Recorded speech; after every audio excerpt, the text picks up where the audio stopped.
into? Angry robots, by any chance? Yeah, giant angry zombie robots.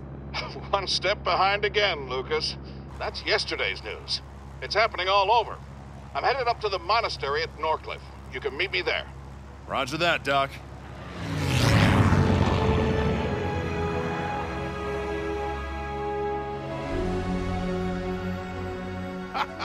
Ryder! Well. Quite an exciting morning you've had. Indeed it was, Doctor. What's going on? We're not exactly sure, but the monks have a few ideas. How's life in the big city, boys? I'm doing great. He's, Don't listen to him. We're fine. We do miss you, boys. Lucas, are you sure you're okay? Charlotte worries. We're fine. Honest.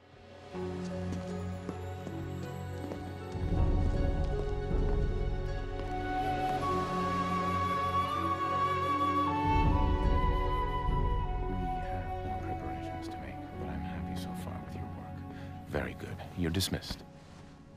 Thank goodness. Xander, I'd like you to meet Lucas and Knack. Thank you so much for coming. I'm Xander. I oversee the Order of Monks here at the monastery. This is Ava, our youth leader. It's an honor to finally meet you.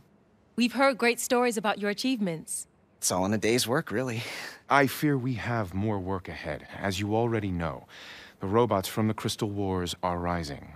I'm sorry, I don't know much about this Crystal War. Or the monks, for that matter. It's true, my order is not the leaders of mankind as we once were. Perhaps I can explain the Crystal Wars. It's easy to think of the goblins as primitive creatures who live in the wilderness. And smelly. Don't forget smelly. But the truth is, at the time of the Crystal Wars, the goblins had a highly developed civilization. They were known then as the High Goblins, a proud and cruel race, always at war with humankind over the resources they prized most. Crystals, a potent energy source that could be found only in the human territories. The High Goblin leader, a master engineer by the name of Uric, created an army of warrior robots to solve the human problem once and for all. These robots are what we now call the ancient weapons. The humans of that time, our primitive ancestors, were taken completely by surprise at the appearance of Uric and his army. The High Goblin Empire expanded rapidly as their forces rampaged across the country, bringing destruction and death. It was a dark time, and we might not have survived. But a hero emerged. Our founder, Marius. To Uric's surprise, the strength of the robots was outmatched by Marius's ingenuity.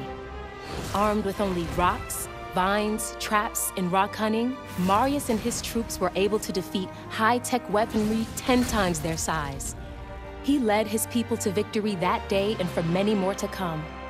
The shells of their robot foes littered the landscape as a reminder to all that might oppose them. It's amazing. But somehow, 2 centuries later, these ancient robots are coming back to life. We need to stop these weapons and discover who's behind this. We're in. Now, do you two understand what you're getting into? This isn't your typical Sunday hike. We can handle it.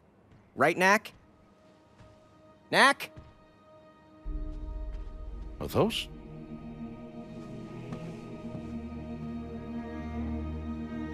How can it be?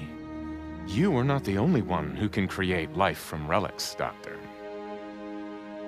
Knack, we have work to do. You can check out your cousins later. So, where do we begin? There is a nearby mountain pass where my ancestors stopped the ancient weapons. They have begun to stir again. We'd best take a look. Like, right now? It's too late in the day to cross the mountain pass. Ava will take you there in the morning.